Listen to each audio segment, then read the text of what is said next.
अति प्रिय माता पिताओं, भाइयों और बहनों और प्यारे बच्चों, आज पूरे विश्व में लोग जो ईश्वर पर विश्वास करते हैं और विशेषकर हम रोमन कैथोलिक कलीसिया के जितने भी विश्वासी लोग अपने से पहले इस दुनिया से चले गए, हम उनको आज याद करते हैं और उनके लिए प्रार्थना करते हैं कि हम सचमुच में उनकी मदद कर पाएं। ईश्वर उनको अनंत शांति प्रदान करे।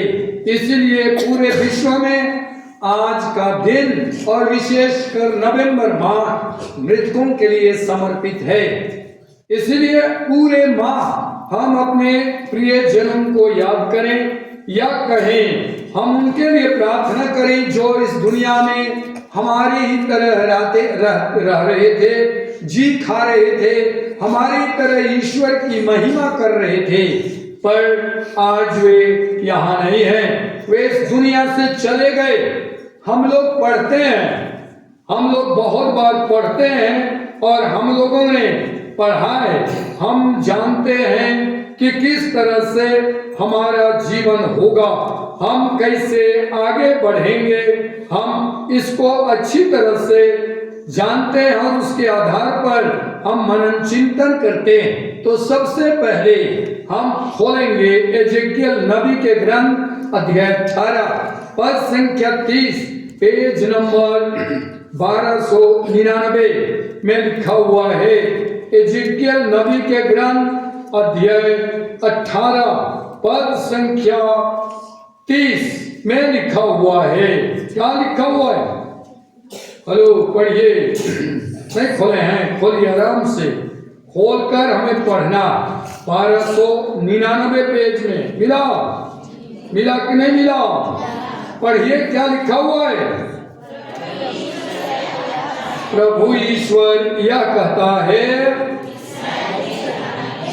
इस्राएल के घराने मैं हर एक को उसके कर्मों के अनुसार न्याय करूंगा बोला है। कैसा न्याय करेगा? हेलो, कैसा न्याय करेगा? कर्मों के अनुसार। हमने क्या किया दुनिया में, इस तैयारी में हम तैयारी कर रहे हैं और इस तैयारी में हमने क्या किया, उसके आधार पर हमारा न्याय होगा। याद करना है, वचन हमें बतलाता है कि हमें क्या करना पड़ेगा, हमें कैसा जिंदगी जीना है। तो इसलिए हर जन को अपने अपने कर्म, सुन रहे हैं कि नहीं बच्चे? गिरजा घर में ठीक से नहीं बैठे, कर्म है आपका, उसके अनुसार न्याय होगा। मैं नहीं जानता, मैं तो बताते रहता हूँ, अच्छी तरह से बैठो, भगवान के सामने चुपचाप रहो, नम्रता के साथ रहो, सुनो। क्यों? क्योंकि कह रहा है कि हर मनुष्य को उनके कर्मों के अनुसार न्याय करूंगा, ईश्वर बोल दिया। इसलिए संत पौलुस समझाते हुए हम लोग को कहते हैं, रोमियों के पत्र अध्याय 7 पद संख्या 15 से 17 तक पेज नंबर 239 में लिखा हुआ है कि हमारा कर्म कैसा है, हम उन कर्मों के अनुसार दोषी हैं कि नहीं हैं। कहां पर बोला गया है? रोमियों के पत्र अध्याय 7 पद संख्या 15 से 17 तक पेज नंबर 239 खोलिए कि हम दोषी हैं नहीं हैं, हमारा कर्म के अनुसार हमारा न्याय होगा। तो यहाँ पर 39 बोलता है, क्या बोलता है? पेज नंबर 239 में पद संख्या 15 पढ़िए। 15, मैं अपना ही आचरण, हेलो, मैं अपना ही आचरण समझता हूँ। गजब है। हम सोचते हैं मैं बहुत अच्छा रहूंगा, बहुत अच्छा प्रार्थना करूंगा, बहुत अच्छा पढ़ूंगा, हर नियम का पालन करूंगा, मैं सोचता हूं, लेकिन मैं नहीं कर पाता, उल्टा ही करता हूं। उल्टा मैं सोचता हूं किसी को गाली नहीं दूंगा, गाली ही देता। मैं सोचता हूं किसी को धक्का नहीं दूंगा, धक्का ही देता, खुद समझता नहीं बस। तो यहां बोलता है मैं अपना ही आचरण नहीं समझता हूं। आगे पढ़िए। क्योंकि मैं जो करना चाहता हूं वह नहीं बल्कि वही करता हूं गजब है, जिससे मैं घृणा करता हूं। देखिए गजब है। तो हम लोग को ईश्वर कहते हैं हर मनुष्य को उनके क्या के आधार पर, कर्मों के आधार पर न्याय करूंगा। बोला कि नहीं बोला? हर मनुष्य को उनके कर्मों के अनुसार न्याय करूंगा बोला है। तो हमारा कर्म कैसा है उसके आधार पर हमारा न्याय होगा। मैं करना नहीं चाहता लेकिन करता। मैं सोचा अपनी पत्नी को मरते दम तक प्यार करूंगा, आखिरी सांस तक। एकासे बेजरना तगु पाचका इजिया इंद्रा वो आदिनी मेनोने आदिनी मनानो बस। आज सोचा बेचारी बहुत अच्छा लस बाचिचस इंद्रा वो आदिनी मनानो बाचिचस बहुत अच्छा फर्स्ट क्लास बेंजर कहते हूँ बाचा सही बात कहना। अरे तो झूठ थोड़े बोलना नहीं। घर में साल करे तो ढीबरी धरके की बेद के हाथों में सानी होगा। बोले दिन बेदा एक नंबर याला बस नींद इंद्रा पे आदि निम्नानो नन्ना बोलना हम गरम अम्मू सजोर चोरन्नो है ना आदि निम्नानो एकदा नींद पे बस खत्म। और इंडिया अपना ही आचरण नहीं समझता। मैं कहा लेकिन उसके अनुसार चलता नहीं। तो मेरा तो कर्म के अनुसार न्याय होगा, बचूंगा कि नहीं बचूंगा, खलास खलास। देखो यहाँ बच्चा लोग हड़बड़ा रहा है, सामने बैठा किसका बाप है ये थोड़ा पता लगाऊंगा। रोज बोलता है इनको सुनाई नहीं देता है।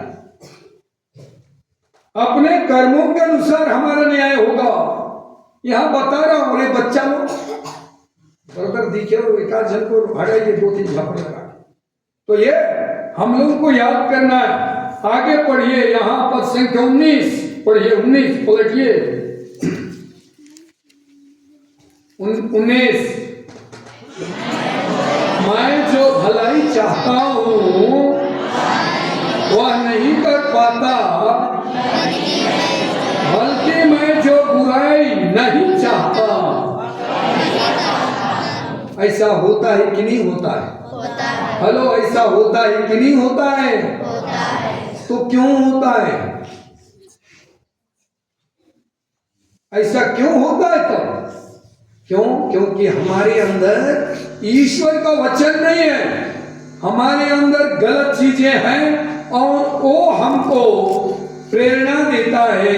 वो हमको क्या करता है? प्रेरित करता है कि हम सचमुच में आगे की बातों को भूल जाएंगे और हम अच्छी तरह से उसके बारे में सुनेंगे, समझेंगे और हम उसी तरह करेंगे। इसलिए सोचिए यहां स्पष्ट बोलता है मैं जो भलाई चाहता हुआ नहीं कर पाता। जैसे मैं बच्चे को ऊंचे मुकाम तक पहुंचाना चाहता हूं, नहीं पहुंचा सकता। सोचता हूं मैं रोज विनती करवाऊंगा घर में, लेकिन करवाता नहीं हूं। मैं सोचती हूं आज के बाद में गलत शब्द नहीं बोलूंगी, वही बोल देती हूं। तुरंत गर्म हो जाती हूं। क्या है भाई ऐसा? तुरंत गर्म, इतना गर्म कि मत बोलो, कहना ही नहीं। दूसरा जल रहा है कि नहीं जल रहा है, हम खुद जल रहे। इसलिए हम लोगों को अपने कर्मों के अनुसार न्याय किया जाएगा, इसको याद कीजिएगा। और अपना कर्म को हमें अच्छा करना पड़ेगा। इसलिए प्रिय माता पिताओं, भाई और बहनों, एक बार सुनो, एक बार एक परिवार का पति मर गया। परिवार का पुरुष खत्म हो गया, पत्नी अकेले बच गई। 2 बच्चे थे, 2 बच्चों की देखभाल करना था उसको। उसका पति खत्म हो गए, क्या कर सकती है? लेकिन रोज दिन शाम को एक गुलाब का फूल लेकर उसके कब्र पर रखती थी। रोज दिन, एक दिन की बात नहीं है, रोज दिन गुलाब का फूल जाके उस पति के कब्र पर रखती थी। एक दिन स्वप्न में उसका पति दिखाई दिया नदी से उस पार और अपने नदी से इस पार। जब उसने स्वप्न में देखा तो उसका पति नदी में पुल बनाया था, पुल, और वो पुल था गुलाब के फूल का पुल। वो जग गई और रात को जग गई और सोचने लगी, मैं अपने पति के लिए रोज गुलाब का फूल देती रही, उस गुलाब का फूल को वो लेता गया, और क्योंकि वो ईश्वर के पास है, उधर से एक एक गुलाब का फूल लगाकर मेरे और ईश्वर के बीच में जो खाई बना है वहां पुल बना रहा है, और पुल तैयार हो गया। मेरे द्वारा दिया गया उस फूल को उन्होंने एक पुल के रूप में बनाया मेरे लिए। तो ये माता पिता हमारे परिवारों से जो दुनिया से चले गए, उसका रिश्ता और हमारा खत्म नहीं हुआ है, उसका रिश्ता हमारा बना हुआ है, वो ईश्वर के नजदीक पहुंच गया है। हम प्रार्थना करेंगे और वो भी प्रार्थना करेगा।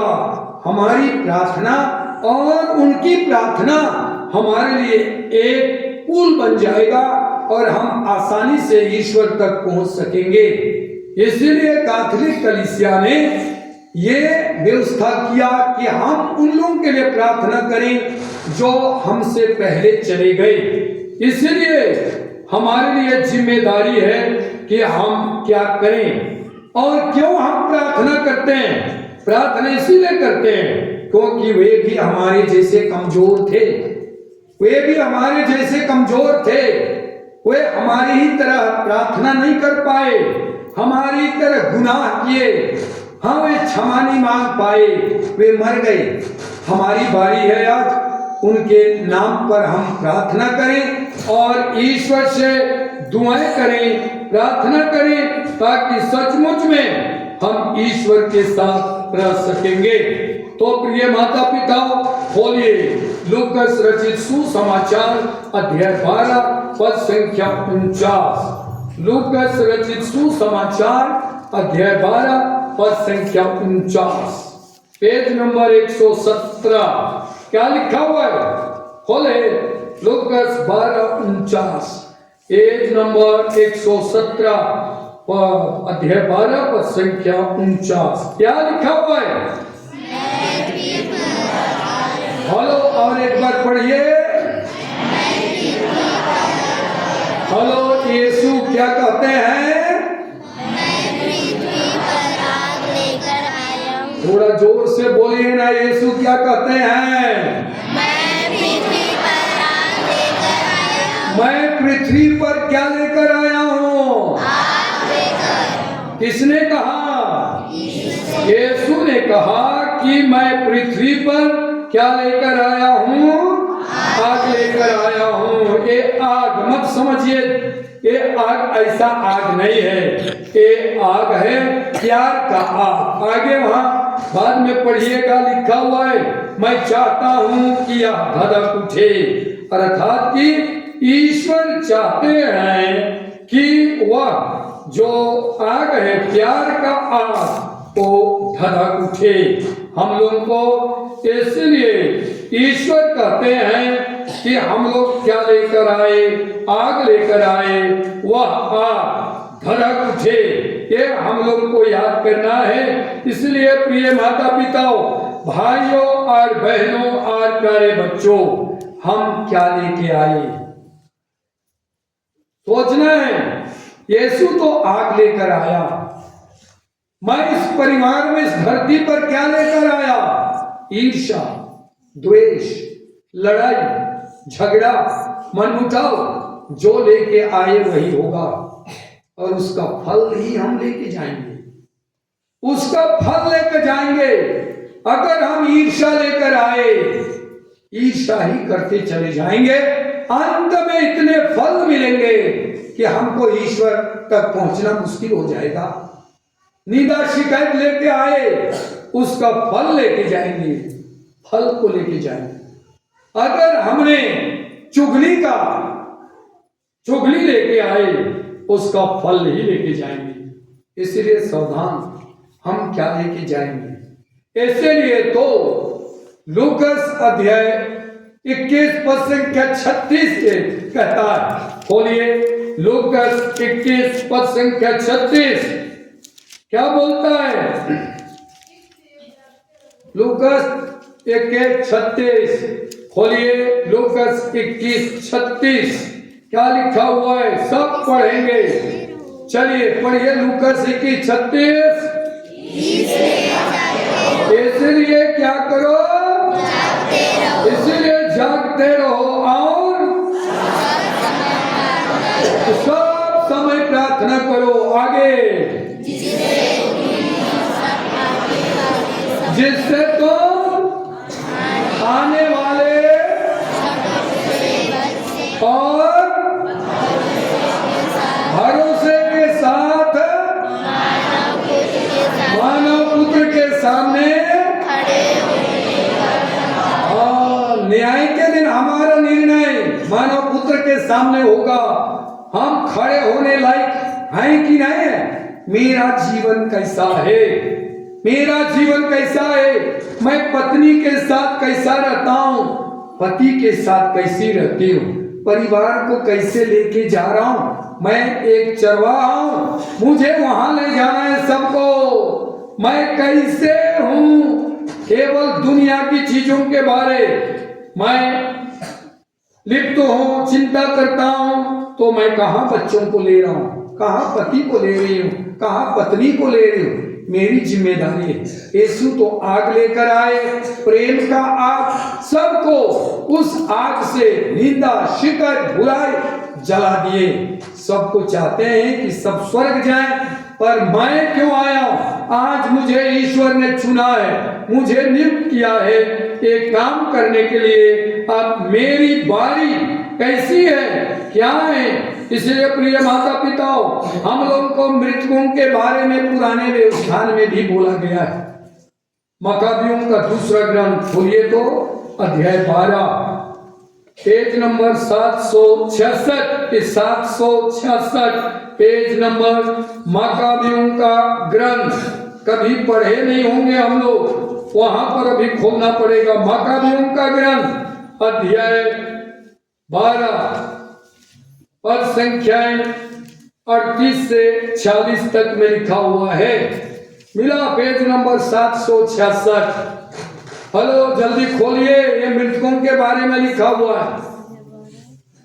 766 मिला कि नहीं मिला। क्या लिखा हुआ है बड़े बड़े अक्षरों में, मृतकों के लिए प्रार्थना। देखिए हम कभी ना इसको खोले होंगे ना कभी पढ़े होंगे। देखिए क्या होता है, मैं थोड़ा पढ़ना चाहता हूं, भले लंबा होगा, देखा जाएगा। ये लिखा, यूदा अपनी सेना लेकर अदुल्ला पहुंचा, सप्ताह का अंत निकट था। अतः उन्होंने प्रथा के अनुसार अपने को पवित्र कर वहीं विश्राम दिवस मनाया। पवित्र कर, सुनो, दूसरे दिन यूदा और उसके साथी वध किए गए लोगों के शव एकत्र करने और उनके पूर्वजों की कब्र में अपने संबंधियों के साथ दफनाने लगे। यहाँ का सुनिए क्या बोलता है, इस कार्य में देर नहीं की जा सकती थी। अब पता चला कि प्रत्येक मरे हुए व्यक्ति के कपड़ों के नीचे, हेलो यहाँ है, प्रत्येक मरे हुए व्यक्ति के कपड़ों के नीचे पढ़िए क्या लिखा हुआ है, ईमानियों की जो मूर्तियों के, हेलो क्या थे। देखिए खतरनाक है। ईश्वर ने कहा मुझको छोड़कर किसी की आराधना नहीं करना, लेकिन अपने अंदर, अपने गले में, अपने पीठ पे ये देव मूर्तियों की ताबीज लगाए थे। संहिता के अनुसार यहूदी ऐसे वस्तु अपने पास नहीं रख सकते थे। अब सबके सब स्पष्ट हो गया कि वे इसी पाप के कारण, हेलो, इसी पाप के कारण, देखिए मैं नहीं बोल रहा हूं, हम लोग ताबीज नहीं भी पहने हैं, ईर्ष्या है, द्वेष है, लड़ाई है, झगड़ा है, बेईमानी है, बहुत सारी चीजें, मर जाते हैं। वचन बोल रहे हैं कि जो जरूरत नहीं है हम वही करते हैं, जरूरत हम नहीं करते। सोचिए, कहा जाता है ईश्वर के वचन के अनुसार चलता है और जीवन पाता है, ईश्वर के वचन के विरुद्ध में जो चलता है वो मृत्यु प्राप्त करता है। हमारे जिह्वा पर जीवन और मृत्यु है। मत सोचिए कि ईश्वर के हाथ में, हमारे पास हम बोलते हैं मेरा जीवन ईश्वर ना है, ईश्वर तो दे दिया, ईश्वर दे दिया हमारे लिए। हमको जीवन और मृत्यु चुनना है, लेकिन हम मृत्यु चुनते हैं। यही हमारी तकलीफ है, हमारे जीवन में मुसीबतें हैं। अरे क्या करें, मरे, स्पष्ट हो गया कि वे इसी पाप के कारण मर गए। देखिए गजब,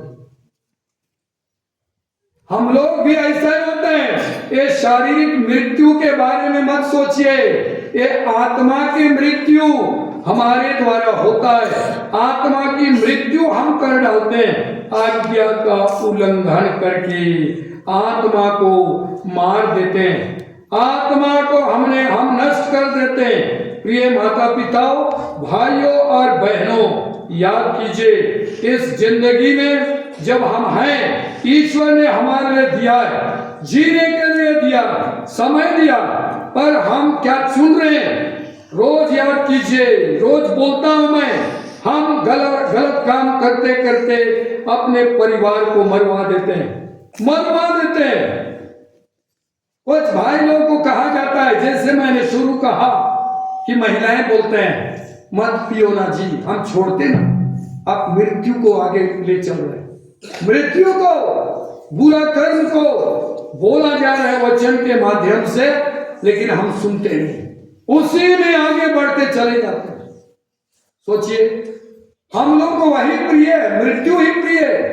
हम जीवन को नहीं चुनते हैं, हम मृत्यु को चुनते हैं। प्रिय माता पिताओं, भाइयों और बहनों और प्यारे बच्चों, याद कीजिए कि ईश्वर ने आपको जीवन दिया है, मृत्यु नहीं दिया है। इसलिए हमें मृत्यु को नहीं, जीवन को चुनना है। जीवन को हम लोग कहाँ हैं, कैसे? इसलिए लूकास रचित सुसमाचार अध्याय 41 से 48 तक पढ़ेंगे। चलिए मनन चिंतन करते हैं कि मेरा जीवन कैसा है, हम क्या को चुनते हैं। हम इस दुनिया में लोगों को दुख देते, अर्थात की मृत्यु हम देते हैं। एक गाना गा रहा, सुनिएगा, आप लोग जानते हैं तो गाइएगा, नहीं तो सुनिए, बच्चे सुनेंगे। जियाएंगे तरसारी मेरे खराजी एकाबेरी काल, खाएंगे तरसारी, जियाएंगे तरसारी मेरे खराजी एकाबेरी काल, खाएंगे तरसारी। ना आया कीड़ा ना आया उनका, जियाएंगे तरसारी।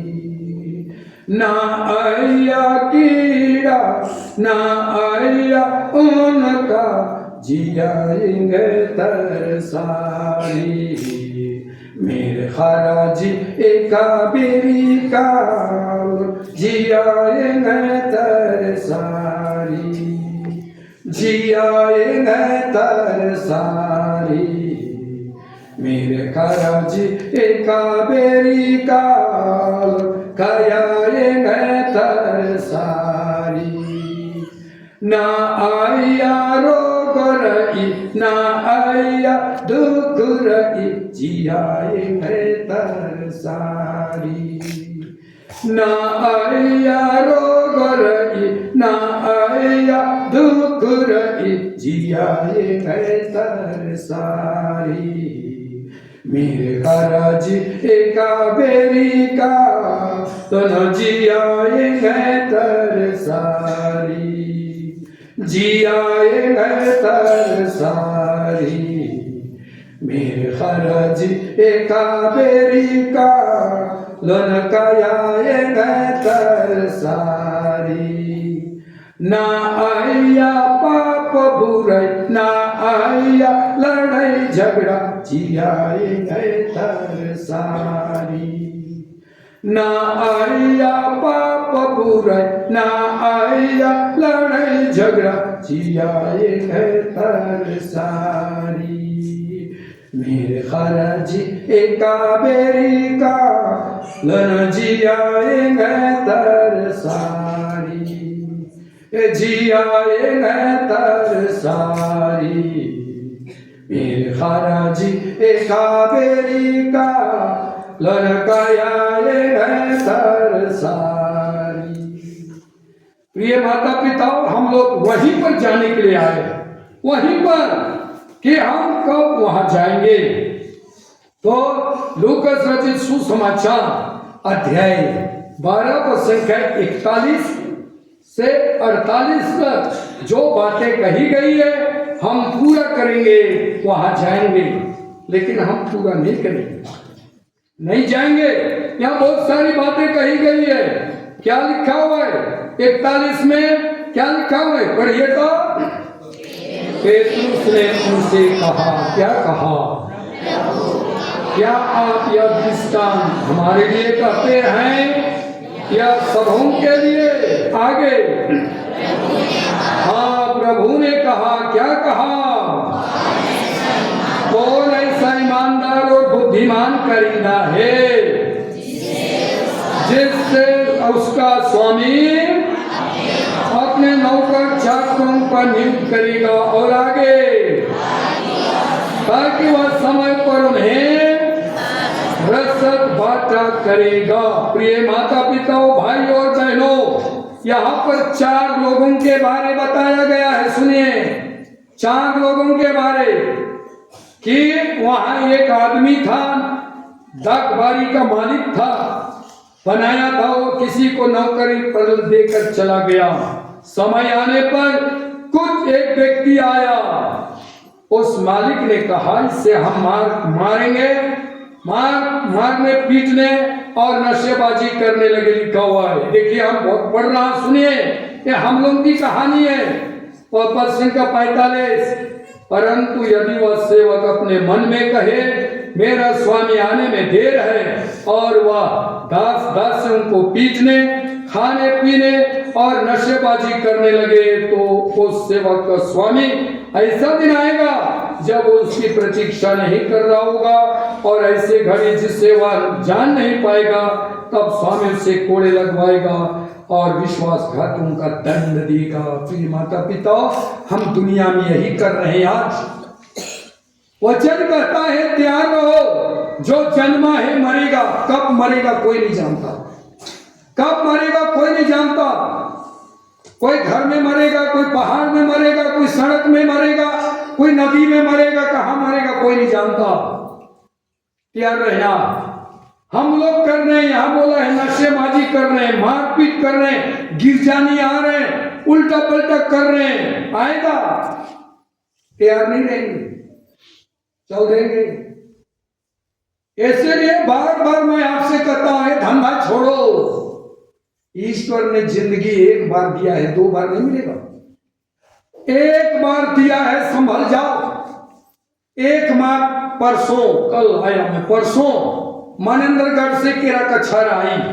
मनेंद्रगढ़ में रहती है वो, केरा कछार आई क्योंकि उसका ससुराल केरा कछार में है। उसको किसी ने बताया कि फादर आ रहे हैं, तो केवल गवाही देने के लिए आई। मैं करीब 5-6 साल पहले मनेंद्रगढ़ गया था, मनेंद्रगढ़, और वो कहती है मेरे से मिलकर, फादर जी मैं एक भी नहीं पढ़ी लिखी हूं। बच्चे सुनो, खाली हाथ पैर इधर उधर करते रहेगा। और उतने दूर से केवल गवाही देने आई। पहले मुझसे मिली और बोलती है, फादर जी मैं अपने परिवार को बर्बाद कर दी थी, बर्बाद। ना मैं गिरजा जाती थी, ना मैं प्रार्थना करती थी, ना बच्चों का ध्यान रखती थी। बस मैं नशे पान करते करते मैं अपने शरीर को भी बेच दी थी, बेच दी थी, समझिए उस शब्द से बेच दी थी। एक दिन निकली, एक माह में वापस लौटती थी। बुरा मत मानिए, अपने शरीर को बेच दी थी, नशा पान के चलती बुरी लत में पड़ गई थी। जब ईश्वर ने मुझे भेजा होगा, उसी के लिए भेजा होगा, उस दिन पता चला। क्योंकि यीशु भी एक नारी के लिए समारिया चले गए, एक नारी के लिए, बाकी लोग के लिए नहीं। और एक नारी के लिए यीशु समारिया में उसको बचाना था। कब परसों आके बोलती है, फादर जी मैं एक गाना गाते गाते मन बदल दी, गाना गाते जिसको आपने गाया था। मैं पढ़ी लिखी नहीं हूं, बाइबल पढ़ने नहीं जानते हो, लेकिन वो गाना कुछ केवल मेरे लिए कंठस्थ था। दिन और रात गाती थी, दिन और रात गाती थी, और करीब एक माह दिन और रात वो गाना मेरे अंदर गूंजता था, गाती थी। और मैं नशा पान छोड़ दी, घर आई, पुरुष निकला, मेरा पति निकला, तलवार लेके निकला। मैं बोली अंदर अंदर, मैं नहीं आई, यीशु को लेके मैं आई हूं। पहले के जैसे मैं आज वापस नहीं आई हूं, आज यीशु को लेके आई। मार दो, मेरा शरीर मरेगा, मेरी आत्मा जिंदा हो जाएगा, क्योंकि मैंने पछतावा किया है, मैंने सब गलतियों को स्वीकार किया है। मार दो। मेरा पति उठाया, लेकिन पता नहीं क्या चीज उसको रोक दिया। इतना गुस्सा आया था, आंख लाल थी, उसका शरीर गुस्से से हिल रहा था। मैं आंखें बंद करके ईश्वर से बस यही कहती थी, ईश्वर मैंने आपके पास आ गई, बस हो गया। लेकिन वो तो मुझको मारता ही नहीं है। आंख खोली तो देखी कि उसका हाथ तो यहीं पर अटक गया है। ठीक है, मैंने बोली नाजी क्यों नहीं मारते? बोला कि मेरा हाथ को कोई पकड़ दिया, मेरे हाथ को कोई पकड़ दिया, और उसको रखा।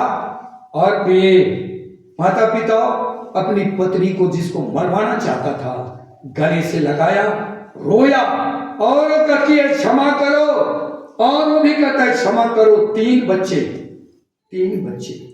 प्रिय माता पिता, आगे का भी बता देता हूं जो उसने कहा। बहुत बार, सबके साथ नहीं लेकिन बहुत बार हमारे बुरे कर्मों के कारण हमारे बच्चों पर असर पड़ता है। वो खुद स्वीकार कर रही है कि मेरे 2 बच्चों को मिर्गी हो गया, क्योंकि जब वे मेरे गर्भ में थे मैं नशा पान करती थी, इसलिए उनके बच्चों पर असर पड़ा और मिर्गी की बीमारी हो गया। आज मैं पछतावा कर रही हूँ, रोती हूँ, बिलखती हूँ, और इसी को बताने आई हमारे लोगों को कि ये चीज बिल्कुल गलत है, छोड़ो। ये देखिए, ये नशा पान करते थे, पीटते थे, हम गाली देते थे, उसका असर हमारे बच्चे, हमारे परिवार, हमारी आत्मा, हमारे शरीर में पड़ता है। इसीलिए ये बुरी लत को छोड़ना है, हमें स्वर्ग लेना है और खुद स्वर्ग जाना है, क्योंकि यीशु सबको स्वर्ग लेने आई। इसलिए हम लोग को याद करना है, ये नशा पान यहाँ लिखा हुआ है, करते रहे, मारपीट करते रहे, और हम क्या सोचते हैं, हम दिग्गज लोग हैं, हम भी कैसे जिंदगी जी रहे हैं, हम छोड़ते नहीं हैं। कितना तकलीफ हो रहा है, हम कितना अपमान कर रहे हैं, अपमानित हो रहे हैं, दूसरों को हम बुरा शब्द कहने के लिए विवश करते हैं। ये देखिए, और अपने स्वामी की इच्छा जानकर भी उससे सेवक को कुछ तैयार नहीं किया। और अंत में इधर पढ़ेंगे तो कहता है कि इसे हटा दूं। हमारी स्थिति भी ऐसा ही है। प्रिय माता पिताओं, भाइयों और बहनों और प्यारे बच्चों, हम क्या जिंदगी जी रहे हैं? हम तैयारी कर रहे हैं इस दुनिया में कि हम अपनी आत्मा को बर्बाद कर रहे हैं? क्या कर रहे हैं, हमें सोचना है। मैं हमेशा सोचता हूँ, ईश्वर ने मुझे एक फादर बना दिया और हमारे अधिकारियों ने एक पल्ली में रख दिया। मेरे पल्ली वासी अगर ईश्वर के नजदीक नहीं आए, ईश्वर मुझको देखा देगा उस करिंदा की तरह। तुम क्या किया? खाना खाया और क्या किया? अपना शरीर बनाया, घूमा फिरा, ऐश किया। तुम्हारे लोग देख तड़प रहे थे, कुछ कुछ का लेखा देना पड़ेगा। आपको भी हर माँ बाप को लेखा देना पड़ेगा। एक बाप बनाया था तुमको, एक पति बनाया था तुमको, और तुम क्या किया आज? क्या किया? वही नशेबाजी करते रहे, पत्नी का बात नहीं सुने, बच्चों की बात नहीं सुने, अपने स्वर्ग के लिए तूने इस शरीर को भी बर्बाद कर दिया। ये माता पिता, हम जानते हैं शरीर ईश्वर का मंदिर है, ईश्वर का मंदिर। खोलिए कुरिन्थियों के पहले पत्र अध्याय 3:16 पढ़िए, और आज के दिन में संकल्प लीजिए कि आज से मैं बुरा कर्म नहीं करूंगा, बुरी चीजों को ईश्वर के मंदिर में नहीं डालूंगा। मेरे अंदर ईश्वर निवास करता है। हेलो, चलिए पेज नंबर 255 कुरिन्थियों के पहले पत्र अध्याय 3:16। चलिए खोलिए, जल्दी खोलिए,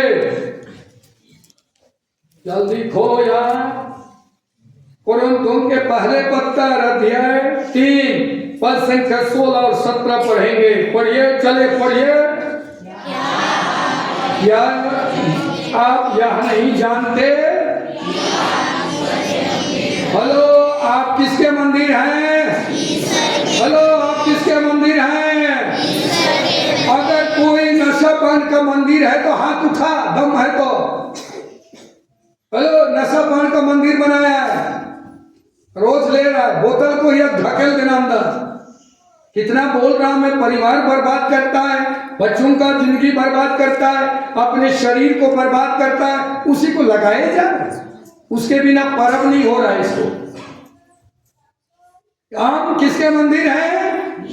हेलो, हम किसके मंदिर हैं? और हमें कहाँ जाना पड़ेगा? हेलो, मरने के बाद कहाँ जाना पड़ेगा? जाएंगे? हेलो, कचरा चीज को लेके जाएंगे? उधरे रहेंगे? मत बोलिए फादर इधर से नुक्का तो मैं नाना चाहतो लुठी की खोड़ों से भाई तेंगादन की अमाना नहीं बिड़ा नदी नहीं बिड़ा। बच्चे चुप भाई, सुनता नहीं है, बता रहा हो तो फड़फड़ा चल रहा है। यही माँ बाप का करतूत है, माँ बाप से बच्चे भी सही पैदा। ये बोलता है देखो कि आप ईश्वर के, क्या आप यह नहीं जानते कि आप ईश्वर के मंदिर हैं कि नहीं है? चलो हाथ पकड़कर बोल, तुम ईश्वर के मंदिर हो। जोर से बोलो,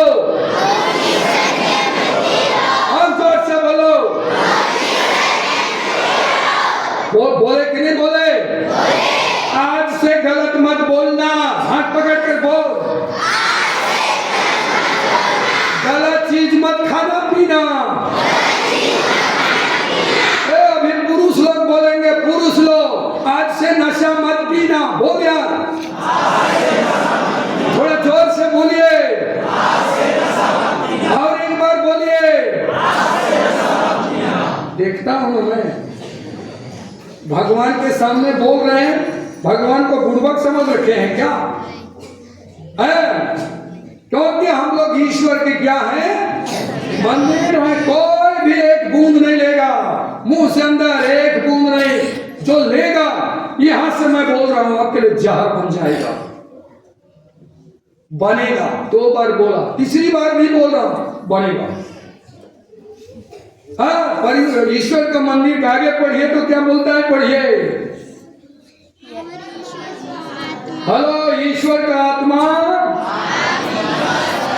और आगे हेलो, और एक बार पढ़िए, यदि कोई, हेलो, यदि कोई,